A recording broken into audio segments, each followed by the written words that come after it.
Welcome to Loren Reads to You. Today we're reading The Bedtime Killer by Loren Malloy. That's me.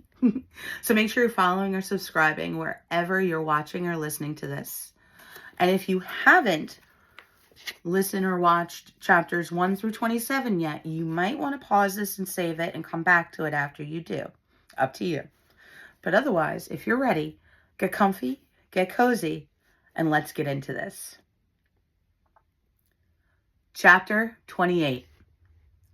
What do you mean? Cops? You sure? Yeah, thanks for the warning. Yeah, adios, my friend. I don't blame you. Horace hung up. All the workers were jumping ship. It's what you did. Leave the company, leave the town, hell, leave the state. Horace couldn't leave his ladies. They needed him. He knew his boss, Mr. Galanos, wouldn't snitch. It's one of the reasons he chose his company. Illegals, undocumented, and ex-felons were welcome. The boss had something against the system and cops, so he never complied or cared about paperwork or documents, which suited his needs perfectly.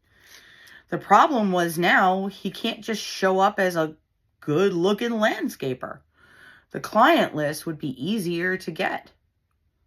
His boss kept client records out of pride. He also had his clients post testimonials, reviews, and made them like the company's social media business page. Horace knew the clients wouldn't know most of the workers, but the very rich and prestigious clients had met him to meet the man who would design the landscaping around their properties. Some clients had been featured in magazines for their lawn designs as well as their homes. In each of those, the landscaping company was mentioned. It was great publicity until you don't want anyone to find out. Then it becomes an issue for him more than ever. Horace didn't really think that would matter. His boss didn't know where he lived, and his room was under a fake name. He wasn't running away from his ladies. He couldn't wait the amount of time it would take to find new company and new ladies. In fact, he suddenly felt so anxious, frustrated, and horny, he couldn't wait another minute to see one of his ladies. He needed it now more than ever before. There was only one of his ladies that popped instantly into his mind, the woman with the eyes that started it all for him, his Chantel. He was sure she must have calmed down by now. Her father must have forgotten the lovers' quarrel they had by now. He had to see his lady whose fearful eyes stirred the fire in him and led him to exactly what was always missing from his relationships. He had to go to her now and properly thank her and finally truly consummate their relationship as he'd done with Miss Julie and the others. He had to see his Chantal right now.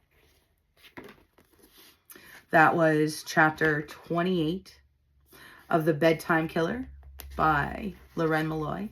That's me. So make sure you're following and subscribing wherever you're watching or listening to this.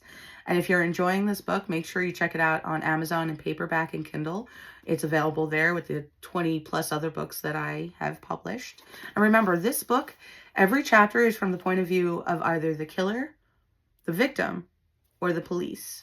So join me for chapter 29. I'll see you there.